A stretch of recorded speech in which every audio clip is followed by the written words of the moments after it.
Queridos hermanos, iniciamos la lección divina de este día miércoles 9 de febrero, miércoles de la quinta semana del tiempo ordinario.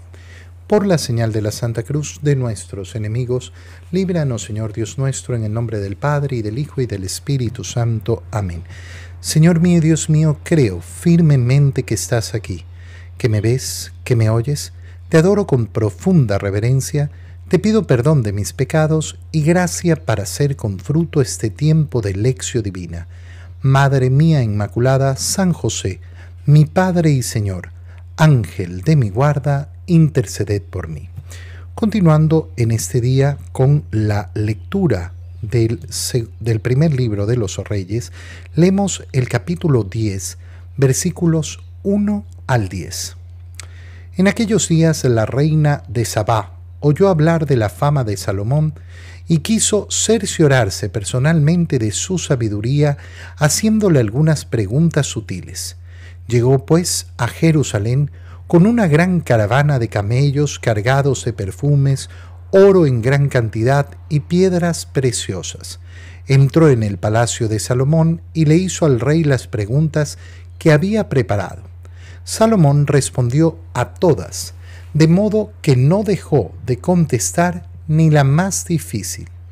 Cuando la reina de Sabá comprobó la sabiduría de Salomón y vio el palacio que había construido, los manjares de su mesa, las habitaciones de sus servidores, el porte y los vestidos de sus ministros, sus coperos y los sacrificios que ofrecía en el templo del Señor, se quedó maravillada y dijo al rey: «¿De veras es cierto lo que en mi país me habían contado de ti y de tu sabiduría? Yo no quería creerlo, pero ahora que estoy aquí y lo veo con mis propios ojos, comprendo que no me habían dicho ni la mitad, pues tu sabiduría y tu prosperidad superan todo cuanto oí decir. Dichoso tu pueblo y dichosos estos servidores tuyos, que siempre están en tu presencia y escuchan tu sabiduría. Bendito sea el Señor tu Dios, que se ha complacido en ti, y que por el amor eterno que le tiene a Israel, te ha elegido para colocarte en el trono de Israel y te ha hecho rey para que gobiernes con justicia». La reina le regaló a Salomón 4 toneladas de oro y gran cantidad de perfumes y de piedras preciosas. Nunca hubo en Jerusalén tal cantidad de perfumes como la que la reina de Sabá le obsequió a Salomón. Palabra de Dios. Como sabemos, Salomón, al iniciar su reinado, ha sido interpelado por el Señor: «Pídeme lo que quieras». ¿Y qué ha pedido Salomón? Ha pedido sabiduría para gobernar, es decir, sabiduría para cumplir la misión que Dios le ha dado. Sabemos con cuánto agrado Dios ha visto esta petición. Cómo le ha agradado a Dios que Salomón no pidiera riquezas, no pidiera que tener una larga vida, no pidiera que le alejase los enemigos, sino que le ha pedido sabiduría para poder gobernar. E insisto, sabiduría para poder cumplir la misión que Dios le había dado. Ahora nos enfrentamos a esta escena tan preciosa en la que la reina de Sabá ha oído hablar de la fama de Salomón. Llama la atención ver en la historia de la salvación y en la historia de la humanidad cómo no han faltado nunca estas grandes reinas, estas grandes y poderosas reinas.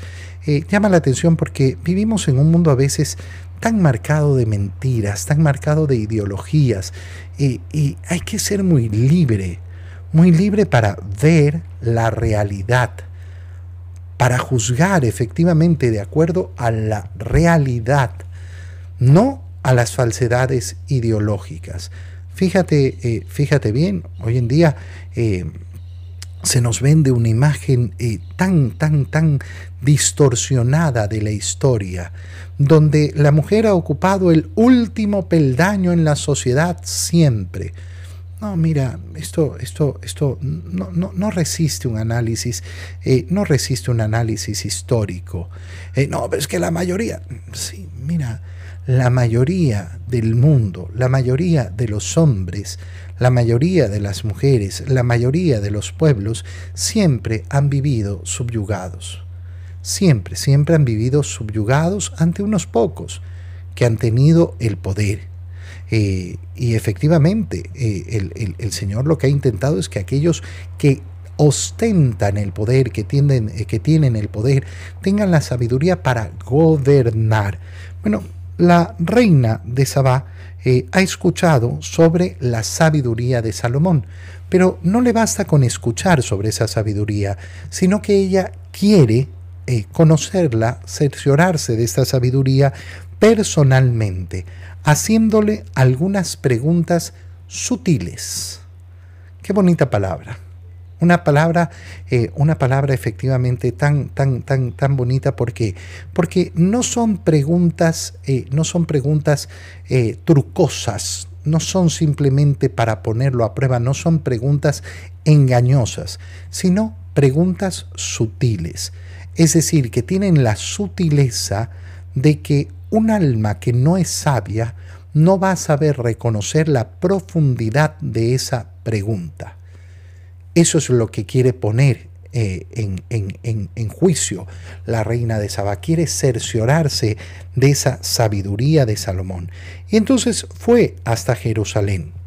El Señor va a hablar de la reina de Sabá justamente porque ha ido a buscar a Salomón, refiriéndose a él diciendo, aquí hay alguien que es mucho más que Salomón, mucho más que Salomón.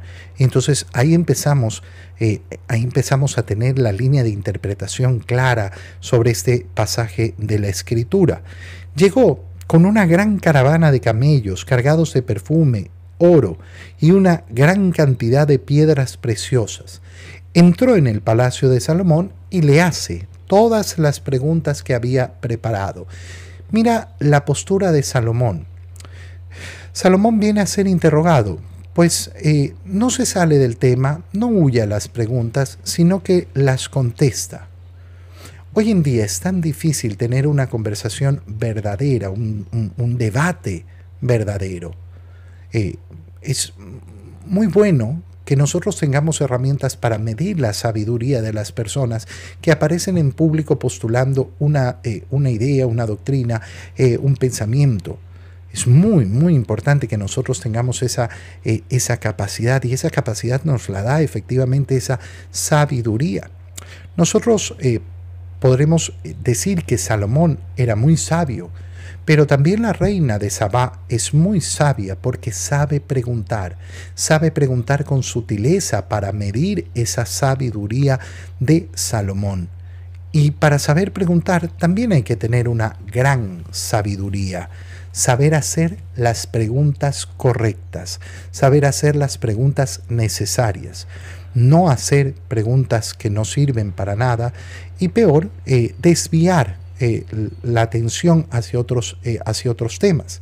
Cuando nosotros vemos los debates públicos en nuestra sociedad, vamos a ver que muy pocas veces se debaten verdaderamente ideas. Se debaten razonamientos, se debaten argumentos. No, los debates están cargados de ataques, están cargados de ideas a media, de presupuestos, de prejuicios, pero no de una racionalidad verdadera, de contestar verdaderamente a las preguntas. Es terrible cuando uno está viendo, por ejemplo, una discusión pública y ve cómo la persona no contesta a la pregunta, sino que desvía. Oye, nosotros tenemos que tener esa capacidad de decir, esa persona no es capaz de contestar. Por tanto, ¿cómo voy a seguir? ¿Cómo voy a seguir el pensamiento de alguien que no es capaz de contestar una pregunta? Fíjate, por ejemplo, en el debate en torno al aborto. ¿Cómo le huyen a la pregunta de cuándo comienza la vida? Tú haces esta pregunta, que es la pregunta lógica, la pregunta mínima, la pregunta esencial. ¿Cuándo comienza la vida? No, es que hay diferentes posturas. Científicamente no. Científicamente no hay ninguna postura. La genética nos muestra con claridad que en el momento de la concepción se forma ese genoma humano que determina todas las características de ese ser humano.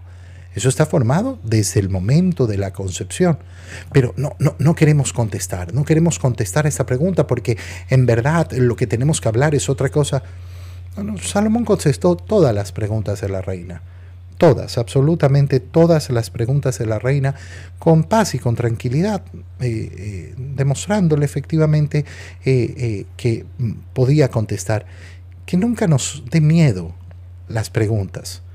Ayer, por ejemplo, antes de ayer teníamos el primer encuentro en la escuela para catequistas. Hablábamos sobre la espiritualidad del catequista y una de las características de esa espiritualidad tiene que ser la sinceridad, que lógicamente tiene que estar ahí presente en el corazón de todos los cristianos, no solo de aquellos que son llamados a ser catequistas. Sinceridad a la hora de responder a las preguntas. Oye, ¿una persona tiene derecho a tener cuestionamientos sobre nuestra fe? Sí, pues lógico. Si es un ser pensante, ¿cómo no va a tener cuestionamientos? ¿Cómo no va a tener dudas? Y qué importante es la sinceridad de contestar aquello que nosotros sabemos y de no contestar aquello que no sabemos. Las personas a veces se sienten con tal necesidad de contestar cualquier cosa. Mira, esto nos lleva a otra cosa. En la vida personal, en las relaciones interpersonales, muchas veces la gente se siente obligada a mentir. Es que tuve que mentir. ¿Y por qué tuviste que mentir? Tuve que mentir porque me preguntaban sobre algo de lo cual no quería hablar. ¿Y por qué no pudiste decir, mira, sobre eso no quiero hablar? Es que me preguntaron. Ya, que a mí me pregunten no me obliga a contestar. Si a mí me preguntan algo de lo cual yo no puedo hablar porque es un secreto, o yo no puedo hablar porque no me consta, o yo no puedo hablar porque no sé, entonces lo digo con sinceridad. Lo digo siempre con sinceridad. Son muchos los que viven atrapados en la idea de que tienen que mentir. Anda al comercio y te vas a encontrar con muchas personas que en el comercio están convencidas que para poder salir adelante, para poder vender, están obligados a mentir. Bueno, eso es una falsedad. Es una completa falsedad. Esa persona vive sumergida en profundas tinieblas. Las tinieblas que lo hacen pensar, que lo hacen creer que tiene que mentir. No, nadie tiene que mentir. La reina comprobó no solo la sabiduría de Salomón, sino la forma en que esa sabiduría se convierte en vida. Vida no solo para él, sino vida para los demás. Vio el palacio que había construido, los manjares de su mesa, las habitaciones de sus servidores, no las habitaciones de Salomón, el porte y los vestidos de sus ministros, sus coperos y los sacrificios que ofrecía en el templo del Señor. ¿Qué hace la reina de Sabá? Se queda maravillada. No es simplemente este hombre el que vive en la altura, no, sino que en su sabiduría a todos los que están a su alrededor los eleva. Los eleva, hace vivir con dignidad a los que están a su alrededor. Mira, cuando nosotros observamos ciertos comportamientos en nuestra sociedad, deberíamos revisar esta lectura del primer libro de Reyes, porque uno llega a un hogar y encuentra cómo ha sido establecido el cuarto de la empleada doméstica. Y llama mucho la atención, ¿no? Llama mucho la atención cuánto es de distinto a las habitaciones de los de la casa. Una persona dirá, no va a ser igual. Bueno, posiblemente no va a ser igual, pero ese abismo que existe entre uno y el otro, abismo profundo, no nos habla de sabiduría. Nos habla de un corazón que vive en tinieblas, de un corazón que no sabe reconocer la dignidad del otro ser humano. Aquel que no sabe reconocer la dignidad del otro ser humano no vive en sabiduría, vive en obscuridad, vive en profunda tiniebla. De veras es cierto, le dice la reina de Sabá, todo lo que había escuchado sobre tu sabiduría. Yo no quería creerlo, pero ahora que estoy aquí lo he visto con mis propios ojos. Y no era solo lo que me habían dicho, sino mucho más. Dichoso tu pueblo y dichosos estos servidores que están en torno a ti. Bendito sea el Señor tu Dios.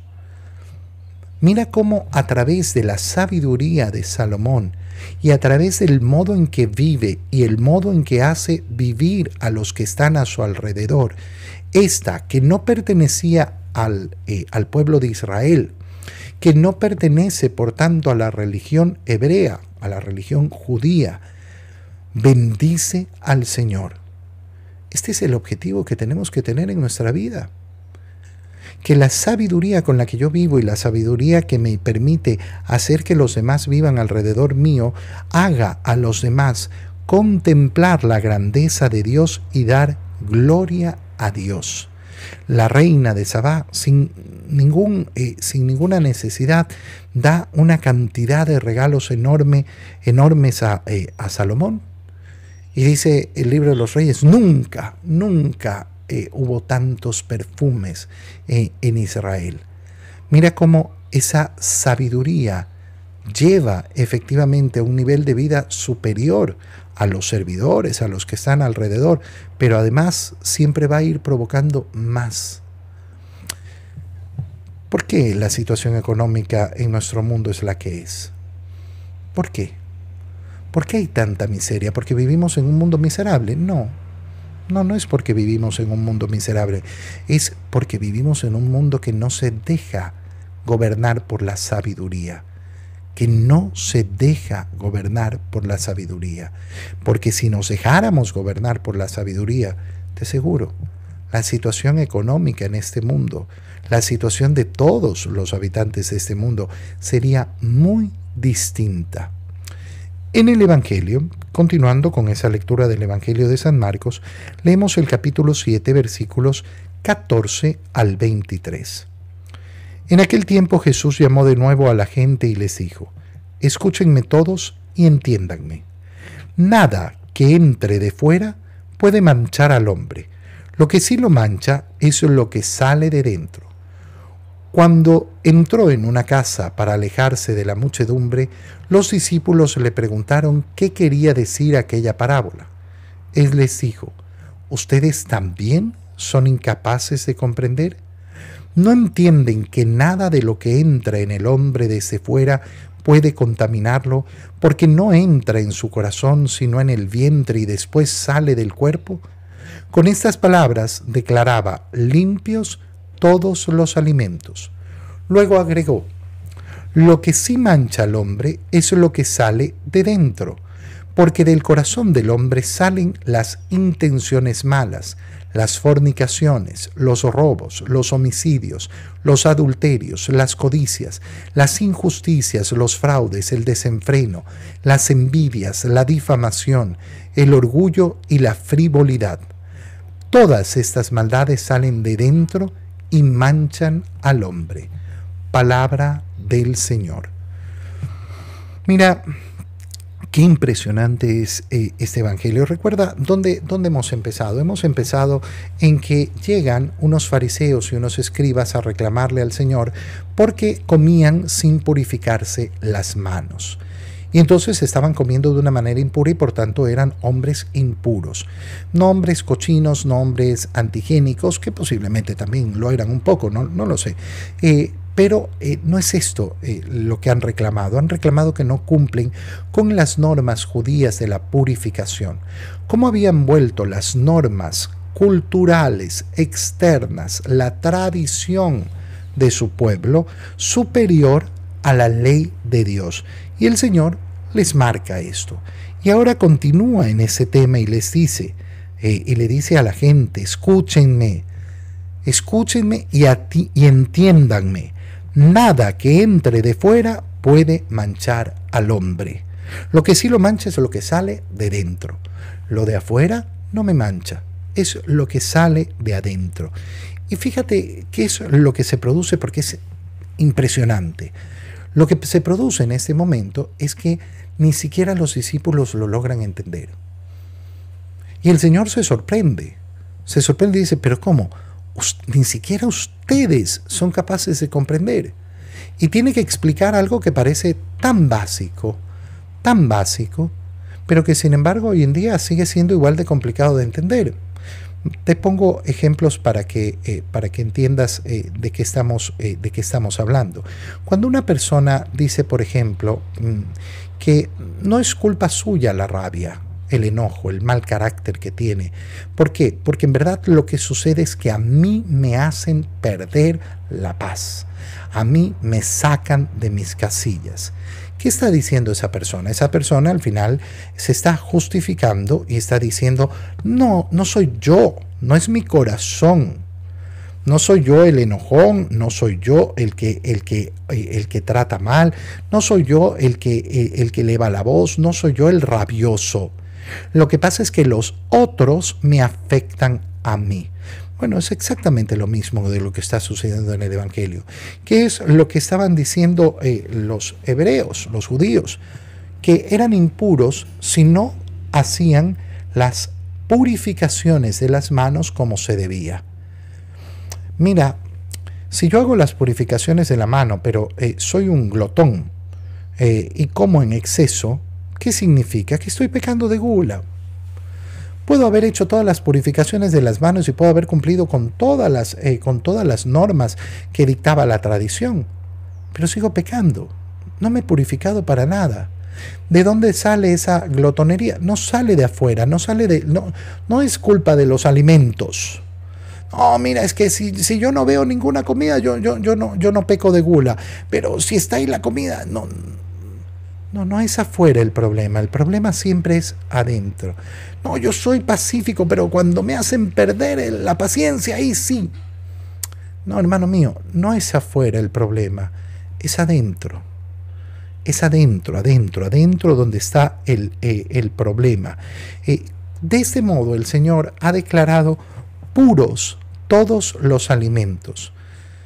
Esto es un paso importantísimo en la historia de la salvación porque nos va a liberar efectivamente de pensar que son las cosas externas, que es la creación, la que nos hace malos. Si la creación hubiera sido distinta, si yo hubiera sido hecho con otros instintos, si yo hubiera sido hecho de otra manera, yo no pecaría. Hay muchas personas que caminan un camino de justificación sobre el pecado de esta manera. Muchas doctrinas, incluso dentro de la iglesia, te las topas. El problema es el mundo, el problema es la creación, el problema es cómo es mi naturaleza, el problema no es mi decisión. Y el Señor lo que está diciendo, no. El problema es mi decisión. Las cosas que yo no decido, sobre esas no puedo pecar. Sobre esas no puedo pecar, porque no tengo dominio sobre ellas. Pero yo tengo dominio. En primer lugar, ¿sobre qué tengo dominio? Sobre mí mismo. Y ahí entra esa relación con el gobierno de sabiduría. Qué bonito darse cuenta, ¿no? Salomón tiene sabiduría para gobernar. Y ya lo hemos dicho, nosotros tenemos que pedir esa sabiduría para gobernar. En primer lugar, a nosotros mismos. Gobernarnos a nosotros mismos con sabiduría. ¿Para qué? Para salir de esa falsedad de que esa es mi naturaleza y no depende de mí. No depende de mí el respirar, no depende de mí el que mi corazón lata, no depende de mí el proceso que se produce cuando el alimento llega al estómago. Pero por eso respirar nunca va a ser pecado, por eso la digestión no es un pecado, por eso esas acciones vitales del cuerpo donde yo no tengo ejercicio de mi libertad, no dependen de mí. Pero yo tengo libertad sobre otras cosas. Miren, en el campo de la sexualidad son muchos los que hablan casi de un impedimento, ¿no? Es que yo no puedo porque mis instintos me llevan a... Sí, pero hermano mío, tus instintos no tienen la última palabra. Tu deseo no tiene la última palabra. La tentación no tiene la última palabra. ¿A qué nos invita Jesús? A vivir en verdadera libertad. Nos está invitando a darnos cuenta que es desde dentro desde dentro, desde donde vienen los males que enfrenta el hombre. Y esos son los males que yo tengo que combatir. ¿No entienden que nada de lo que entra en el hombre desde fuera puede contaminarlo? Porque las cosas que vienen de afuera no van a entrar en su corazón, van a su panza, nos dice el Señor, y explica lo que ocurre después. Lo que sí mancha al hombre es lo que sale del corazón, porque de ese corazón salen las intenciones malas. La intención con la que yo realizo las cosas. Si es una intención buena o es una intención mala. Las fornicaciones no salen de los instintos, sale de la decisión que yo tomo de fornicar. Yo muchas veces tengo que escuchar, ¿no? Es que me llegó pornografía al chat, me llegó y ya estaba ahí y es casi como es que cayó del cielo. No, hermano mío, no cayó del cielo. Tú estás metido en un chat donde mandan porquerías. ¿Por qué no te has salido de ese chat? ¿Por qué? ¿Por qué no te has... ¡Ah! Es que no puedo. No puedes. ¿Por qué no puedes? ¿Cuál es tu impedimento? ¿Cuál es el ¿Qué van a pensar de mí? Ah, te importa el juicio de los hombres. Pero no te importa seguir cayendo en pecado. No, pues es un problema de tu libertad. Es un problema de tu decisión. Es un problema de cuáles son las decisiones que tomas en tu vida. Las fornicaciones salen de ahí, del corazón del hombre. Los robos, los homicidios. Oye, a veces yo creo que las personas no reflexionan suficiente sobre el robo. Como que no recordamos que el robo es un pecado que solo se perdona con la devolución de lo robado. Con la devolución de lo robado, hay que restituir lo robado. Yo a veces me pregunto, bueno, esas almas de aquellos que viven haciendo negocios ilícitos, escondiendo los dineros para no pagar los impuestos, eso se llama robo, ¿eh?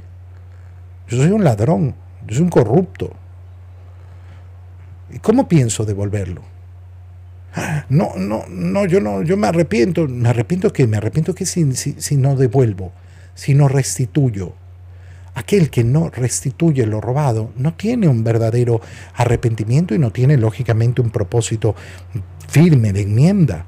Los homicidios, ese deseo de muerte que hay hacia los demás, los adulterios, estar con la mujer de otro, no respetar la sacralidad del matrimonio, las codicias, ese corazón codicioso que siempre quiere más, que nunca se sacia porque siempre está mirando aquello que no tiene, aquello que le falta, las injusticias de no saber dar a cada uno lo que le corresponde, los fraudes, la estafa, el engaño con tal de sacar una ventaja para mí, el desenfreno, no tener límites, querer efectivamente diversión, a reventar, alcohol a reventar, comida a reventar, el desenfreno, las envidias, estar mirando la vida de los demás, estar mirando lo que tienen los demás, estar mirando al otro. ¿Por qué? Porque es el objeto de mi envidia. La difamación, hablar de otras personas, difamar a otras personas sin pruebas. Oye, tú ves las redes sociales y ves una cantidad de difamaciones tremendas. Y es como que, no, bueno, es que igual todo el mundo lo dice, pero yo no. El mundo entero podrá difamar a quien quiera, pero yo no. Yo no respondo por los demás, yo tengo que responder por mí. El orgullo, sobre todo ese orgullo de no saber pedir perdón. De no saber pedir perdón a Dios en primer lugar y de no saber pedir perdón a los demás. Cuando una persona me dice en el confesionario que se ha peleado con alguien, es que tuvimos una riña, que no sé qué, que no sé cuándo, yo siempre pregunto, ¿y le pediste perdón? No. Y entonces, ¿cómo es que estás aquí en el confesionario? ¿Cómo es eso? Yo le vengo a pedir perdón a Dios, pero no le he pedido perdón a la persona que ofendí. Está muy bien que vengas a pedirle perdón a Dios, pero recuerda que hay un paso esencial, pues, ¿no? Tengo que pedirle perdón a la persona que ofendí. Y la frivolidad. Qué pecado el de la frivolidad. El de tener una vida superflua. Superflua, que Dios nos libre de tener una vida superficial. Todas estas maldades salen de dentro del corazón y tú y yo le elevamos la oración al Señor y le decimos: Señor, ayúdame, ayúdame porque quiero tener un corazón limpio. Quiero tener un corazón que se limpie de toda esta miseria para poder entregarme verdaderamente a ti. Te doy gracias, Dios mío, por los buenos propósitos, afectos e inspiraciones que me has comunicado en este tiempo de lección divina. Te pido ayuda para ponerlos por obra. Madre mía Inmaculada, San José, mi Padre y Señor, Ángel de mi guarda, interceded por mí. María, Madre de la Iglesia, ruega por nosotros. Queridos hermanos, que tengan todos un feliz día.